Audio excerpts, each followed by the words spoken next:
saying that loud. Ladies and gentlemen, welcome to today's episode. Let it go. I can't stay here anymore. Texas is cold and something else is cold. The cold kind of bothers me anyway. Ladies and gentlemen, welcome. Welcome to fucking Freezing Friday with your friend Evan Bars.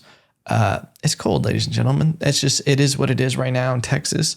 Having as the news says, once in a generation freeze. It's a once in a generation freeze. Oh, really? It's not like the freeze that happened here two years ago? Okay, it's nothing like that freeze? Fuck out of here. Until I see woolly mammoths walking around. I don't care. All right. It's not a once in a generation freeze. That's stupid. There's been like quite a few freezes like this. Last year, it got just as cold, but it was raining. So I feel like that was a worse freeze. Okay. It is fucking cold though. Let's be honest. Woke up this morning. It's at 15 on the thermostat. Real feel 0. Buddy in Dallas, his real feel last night was minus 14. I'm gonna say that again, minus 14. What do you do in that kind of temperature? You can't go outside. I took my trash can out front last night. Probably real feel was a little bit under minus. Got a brain freeze. Okay, listen, weather will humble you. Okay, and I've said this since I moved to Texas. Texans do not fuck with cold weather at all. Okay.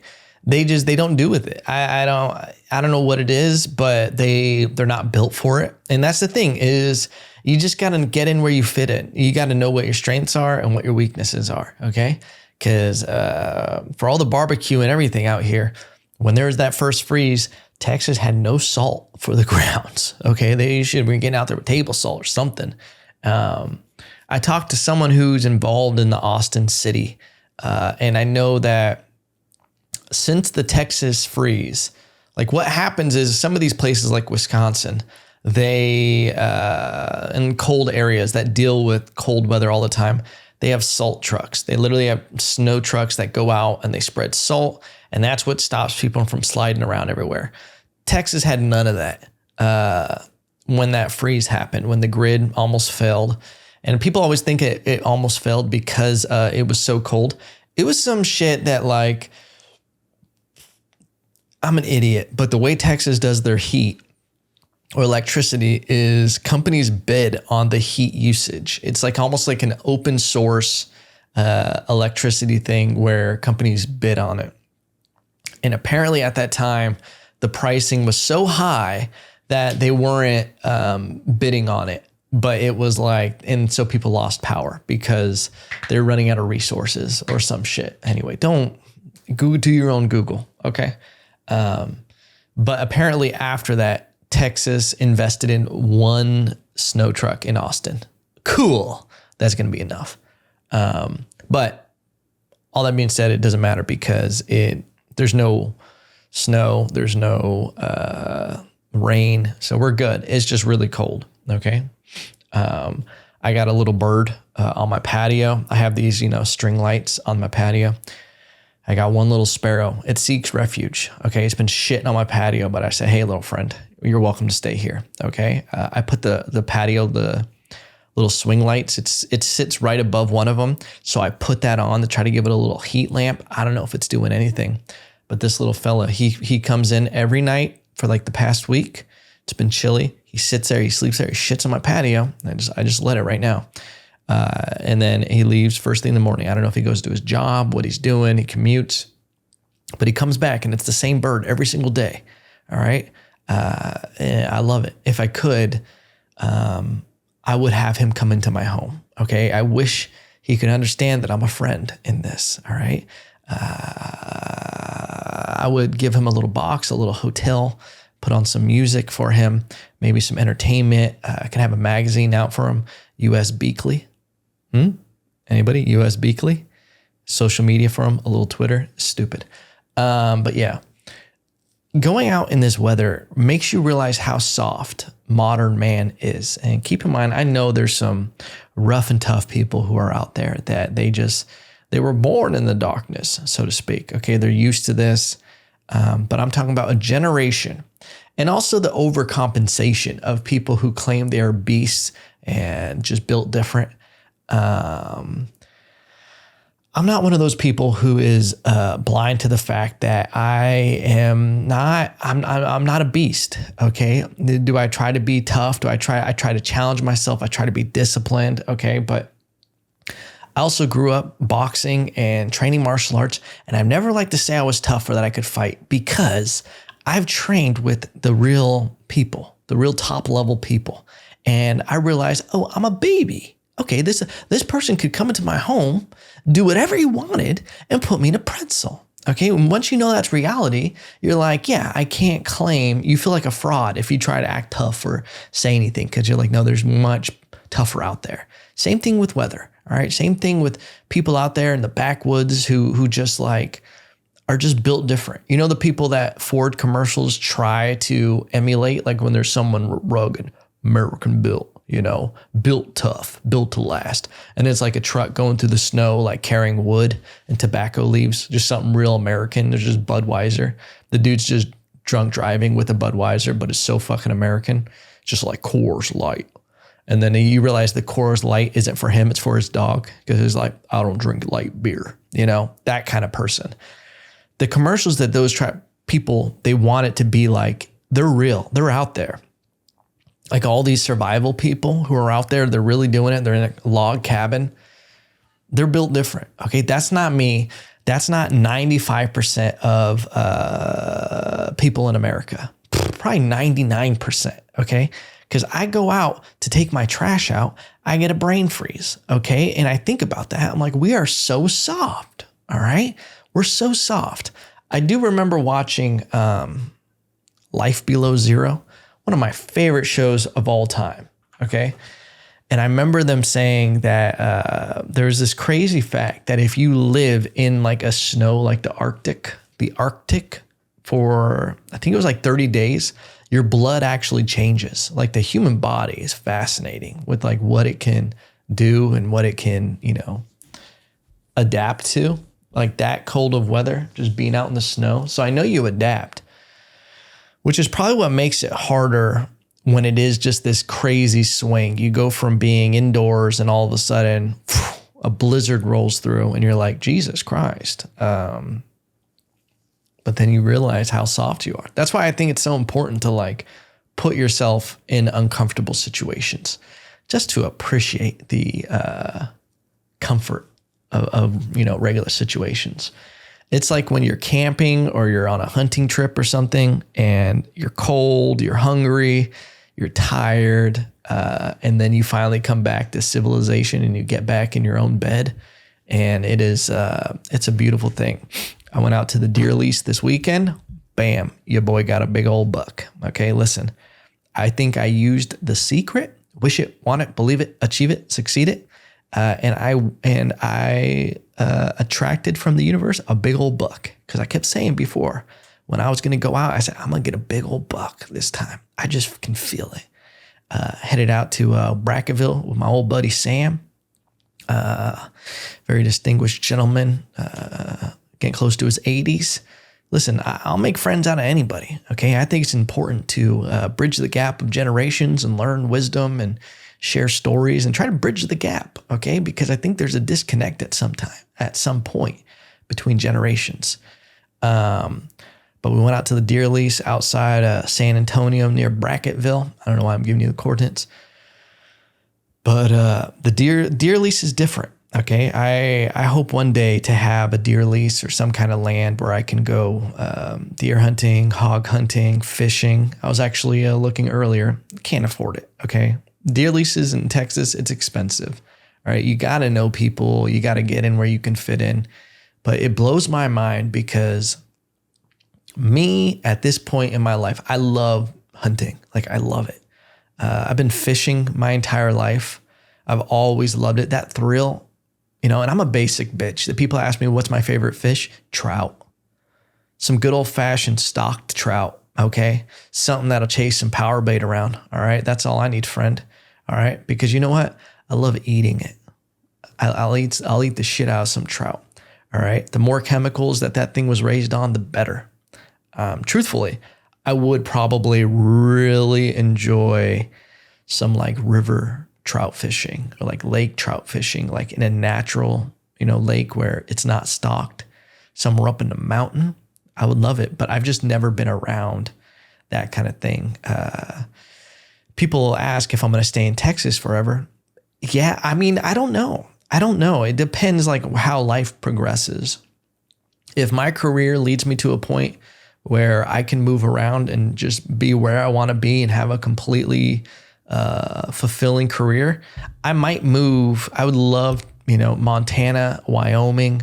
I know it gets cold in Montana, but listen, I can adapt. Your boy's a chameleon, all right? But I just think, somewhere where I can hunt and fish and go to these amazing landscapes outdoors, because that's like what feeds my soul. And that's so corny to say. But like, I love just getting out in nature, and the thrill of a fish hitting a line is so satisfying to me. Okay. It's just the bee's knees when you're there and you've been waiting. I used to go to this lake called Apollo Park, shout out. And me and my brother Sean, we would always go out there. A couple weird homeschool kids that were there during business hours when other kids were supposed to be at school. People worked there were like, why are these two kids just randomly here right now? And we would just find a spot, send out some power bait with a $20 Walmart fishing pole, and just wait. You cast it, you leave it for like 15, 20 minutes. I was always a little impatient, so I would cast it and then pretend like I had a bite just so I could reel it in, just have a little bit and then throw it back out. But there's nothing like you're sitting there and you're just talking shit and bam, bam, your pole just tingles a little bit, just boom, boom, a little bend. And you're like, oh, you're wondering if it was just the wind and what it was. A lot of wind out there in Apollo Park. The Windy City, they should call it. Boom, boom. Pole just taps again. Boom, boom. You're looking at it. Everybody starts looking at it. There's a line of fishermen. You're all looking at the pole because it's like a community thing. You love it. And then all of a sudden, boom, boom, boom, big old bend. Got big old trout on there. You got to set that hook, reel it in. It's fighting you. Nothing like that flutter. You get it in and woo, you get it on the sand. Everybody cheers. There's some old man that comes over and helps you get it off the line. And it's nothing better, man. You take that home, you fillet it. I actually used to always just gut them. I'd gut them there at Apollo Park, chop the heads off, put them in a Ziploc bag, take them back home, show them my pops, be like, look what I brought home. And then it was always funny to show my dad fish because he's from Brooklyn and he didn't grow up fishing. So he was always just like, damn, like what? I don't know what this fishing stuff is. But when we put a little bit of garlic, I used to stuff them with garlic. I used to stuff it with I'd put lemon juice all over it. I'd stuff the lemon grinds in there. Then I put a little bit of garlic salt, a little bit of salt and pepper. Bam, that's all you need. Wrap that in foil, put it over an open flame. 15 minutes, you're fucking golden, baby. That's going to be some of the best fish you've ever had in your life because you caught it, all right? But anyway, Montana would be a place that I would consider moving to. Just somewhere really outdoorsy. Wyoming, I like. But back to this deer lease. Go out to this deer lease. It's cold. It's real frigid, okay? I was smart this time. So we stay in a trailer, and the last time I was there during deer season, the space heater that was in there, there's no heat in there. There was a space heater. It kept popping the circuit breaker. So I couldn't use the space heater in the middle of the night.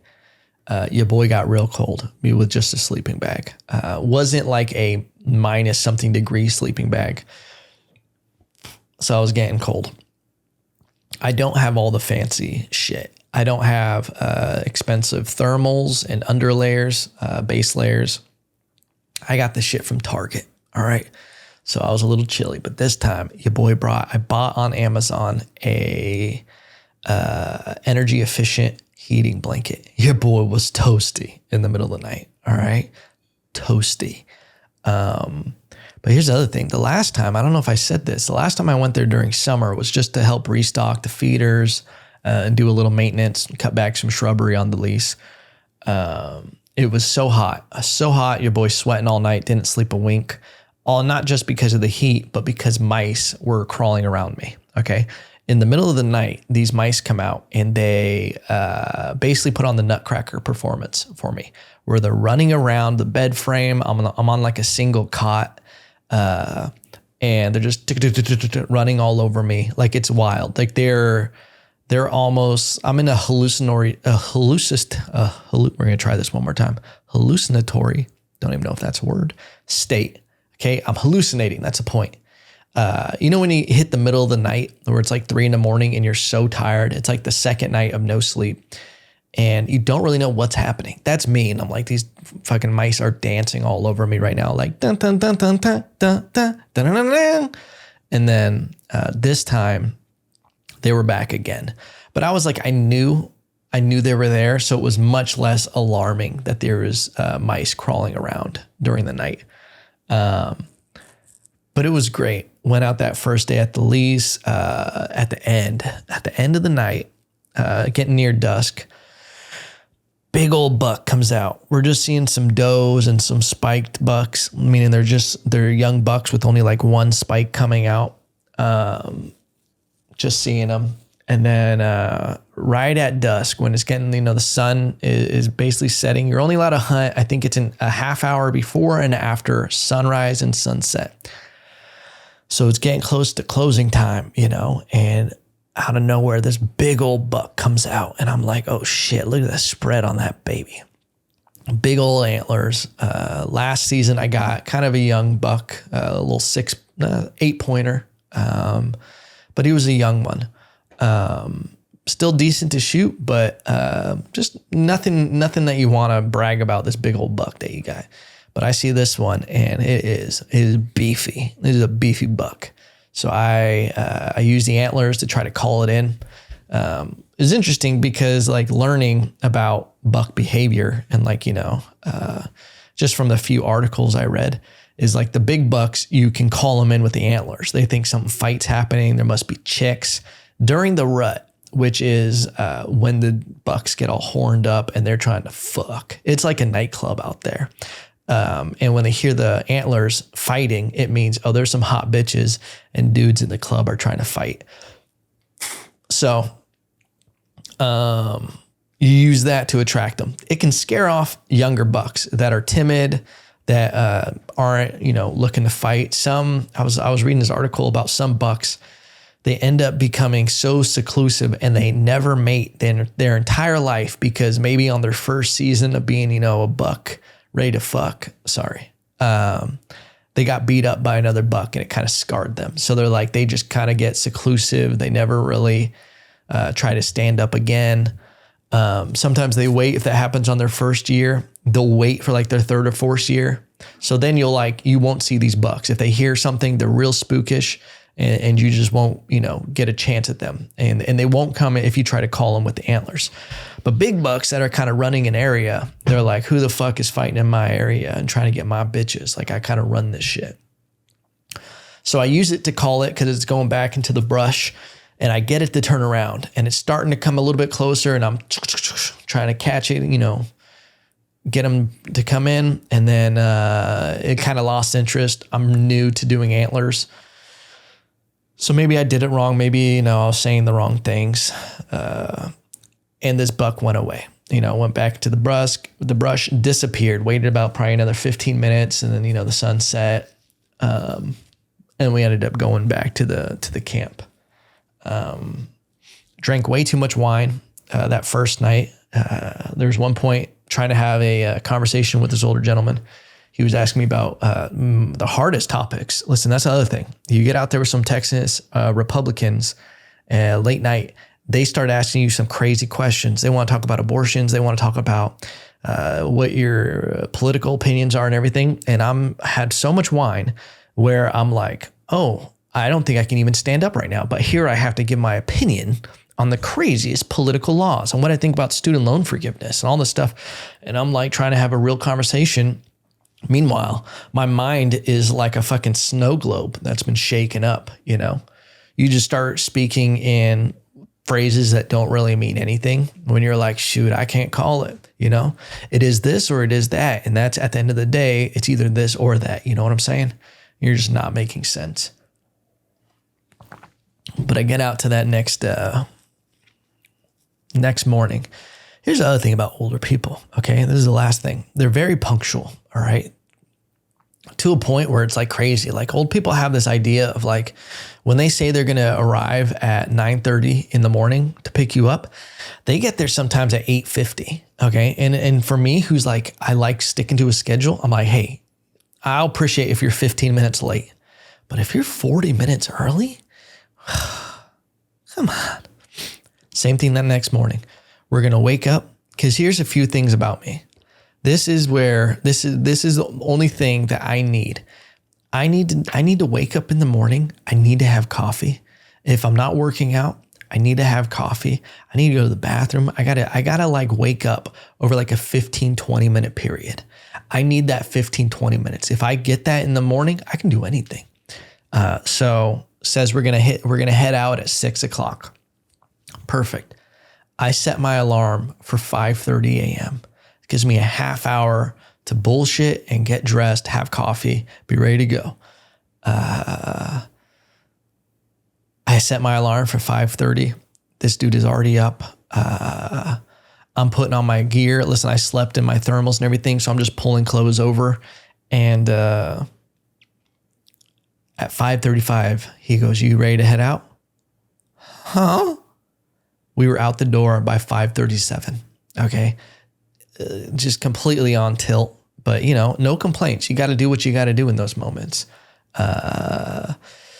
Sitting in the deer blind. It's dark. The heater's not working. That's also another thing. We spent the first 30 minutes in this blind. And I want to say the temperature at this time was like 28. Okay. It's a little rough. And we're just clicking this deer blind heater. It's a portable Mr. Heater, just not working. So we're freezing. Okay, we're there from 5:45 till about just 6:45. I want to say 7:30 when I think the sun came out at like 7. I don't know exactly. It was all hallucinatory state. Just freezing. All right. And you're thinking you can't escape the cold when it's that cold. And I have thermals under my regular jeans. I'm not in regular hunting gear. All right. I have a hoodie on with a like outdoor jacket over it. That's all I'm rocking with. I think I'm just wearing a hat, not even a beanie. I'm cold. I don't even have gloves. Okay. I was so underprepared.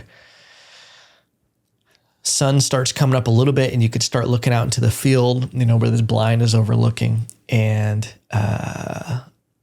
I'm seeing some figures out there and I'm going, oh, wow, the does are actually showing up already. This is great. And because normally what happens is there's a bunch of doe and then the bucks start coming in attracted to the doe. And I get my binos out and I start looking closely and I'm like, oh shit, that's a buck. And I look again, there's about 4 or 5 deer out there. I go, oh shit, that's another buck. Holy shit, that's another buck. There's like 4 or 5 bucks out in this field, which is crazy. I've never seen it before like this. Granted, I haven't seen very many places, but I just know that's not necessarily the huge a deer blind in Texas. So then we're just chilling, we're watching, and there's a couple decent bucks, like, you know, they're big enough to shoot, and I'm just waiting. I'm like, I know something's got to, you know, especially with it only being the first morning we're there, we only did one evening hunt. I have another 2 hunts after this to try to get a buck. So I'm just being patient, and as we, you know, we're waiting probably another 30 minutes, big old buck comes out. The same buck from the night before. He comes out of this little spot he came through before, and he's fucking taking his rack and he's rubbing it on the tree, just doing real alpha shit, you know, just rubbing it back and forth. Then he starts going up to all these bucks and he's stomping his feet. He's just getting real alpha with them and pushing them around with his antlers. And I'm like, looks like I found my guy. So then I get the gun out. It was on a rack above, so I get it out, I chamber it, and he's close enough. I think he was like 250 yards, which is like pretty deep, like far away from me. And take the shot on him. It was a good shot. He ran out of sight into this brush. And it's that moment where you don't know. You're like, I don't know if I got him, either I whiffed it completely or it was a good shot.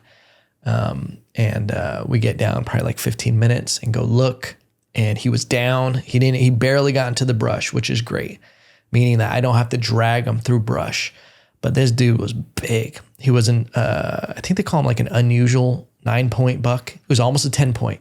And that's what's fucked up with my head is I was like, I was 1 point away from a 10-point buck, just hitting double digits, It's like a weird thing in your mind. But he was an unusual 9-point buck because one of his points had broken off. So he should have been a 10-point buck, but it was broke off. And he had a very wide spread, meaning his like antlers were huge and they were like spread out. Like it was I don't know. That's just what I was told. But he was a huge buck for me. Big old buck, well over 200 pounds. We were having trouble getting him in the back of the truck. Like it was rough trying to carry this thing, like to lift it up and pull it and then, hanging it up to gut it. It was huge. But it was great. It was a great time. It's a great moment where you do that.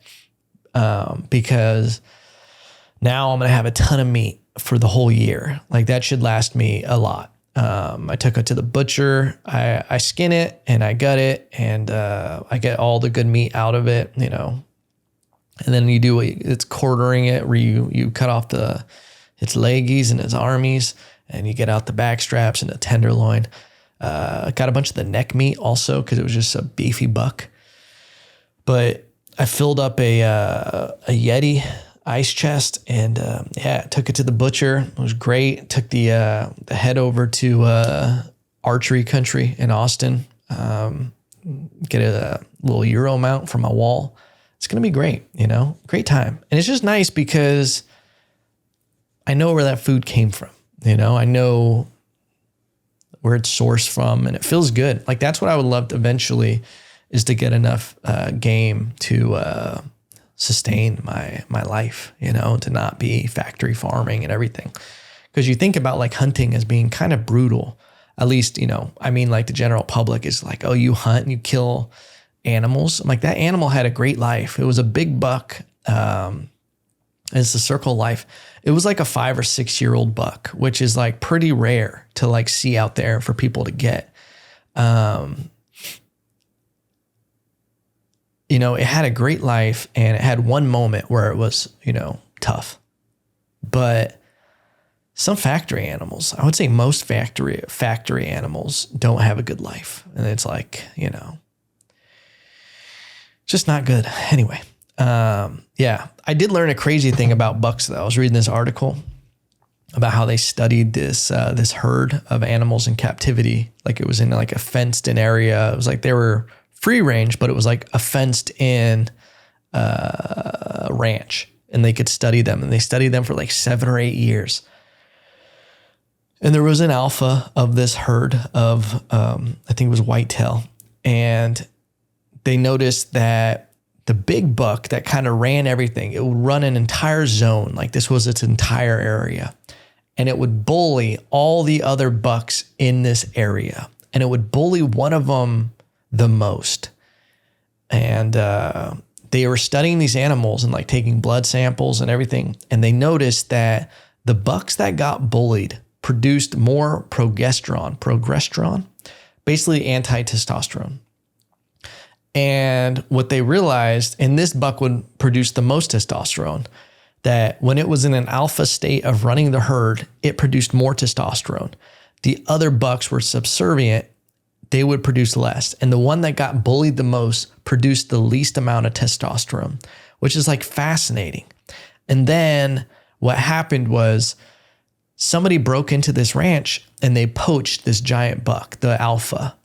And then once that happened, all the other bucks started producing more testosterone, and the one that got bullied the most by it produced the most testosterone and became the alpha.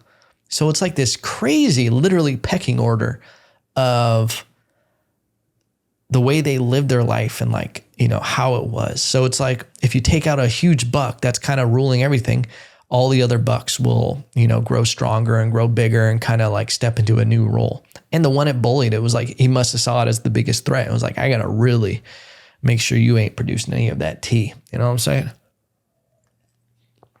Fascinating stuff. I didn't even plan on talking about the hunting trip, but it is what it is. I think that's interesting when you find out stuff about like hierarchies and like even people do that where like people feel threatened. They'll try to like sabotage someone and like who they see as a threat. It's pretty interesting. And also just the adaptation of like where you get in an environment where you're like, oh, I have to be the alpha now. You like grow into that role. Something poetic about that, How they say pigs, if they get released into wild, they'll like instinctively grow tusk. I always found that fascinating. And then the same thing with cows. Like I think if you release cows into the wild, they become much more coarse and like their actual bone structure will change just like a wild hog. Crazy. I think that with humans too, obviously not on the level of like that quick of adaptation where we'll evolve. But I think there's something to be said for like when you take away safety nets from people, like when you're forced to adapt to something, whether it's like a new career or something, like when people literally say all the growth happens outside of the comfort zone, I think that's real. I think that's a real thing that you need to do to develop. I think about that with stand-up and like life a lot. Like there's a lot of shit with business that I don't like doing. I hate networking. I like meeting people and talking to people, but like networking and doing certain business things, like where you have to like contact clients for money if they're late on paying and they're not responding, going through that. I hate dealing with it. I don't want to deal with it. But like I've changed my mindset of like, when I do something that's uncomfortable and I really don't want to do, I recognize it as, okay, this is something that I'm going to gain strength from. This is something that by doing this action, I'm going to get stronger and become a better person because I did it, and then it changes my mindset and I can go through it more easily. Whenever I bomb on stage, I always look at it now as like, okay, this is going to be something that makes me get stronger and I'm going to go to a new level because I did something uncomfortable. Either I got too comfortable and I didn't prepare correctly, but I need to learn from this and make it a positive, and that's just, it is what it is, ladies and gentlemen. Okay. We got Christmas coming up. Everybody, happy holidays. Whoa. Fucking desk just started rising on its own, just like Jesus Christ rising again on his birthday. I don't know if that's what happened. Oh yeah, it is. Okay. No, it's not. That's Easter. The fuck, Evan? Dude, we just almost got that was out of pocket, baby Jesus. Okay. Happy birthday, Jesus. Happy holidays. Isn't it wild that there's some people who can't say Merry Christmas to? Not because of religious things, but because it's like offensive now. Okay. Anyway, we're trying to wrap this up, not go down a whole new woke rabbit hole. All right. But ladies and gentlemen, I hope you guys have a great year. Okay. Coming up. I'm going to still be here next year. That was confusing. I'm not leaving. All right. But we started this podcast in December. I want to say 2019. So I think this is 3 years. Math is hard for me sometimes. But thank you for everybody who's been listening since the beginning. All right. Thank you to everyone who's ever reviewed it, liked it, reposted something, reached out, said they enjoyed something. It means the world to me. Okay. And I'm going to always try to be a better person for you with this podcast. Okay. And remember, no matter what, I still love you. And Merry Christmas.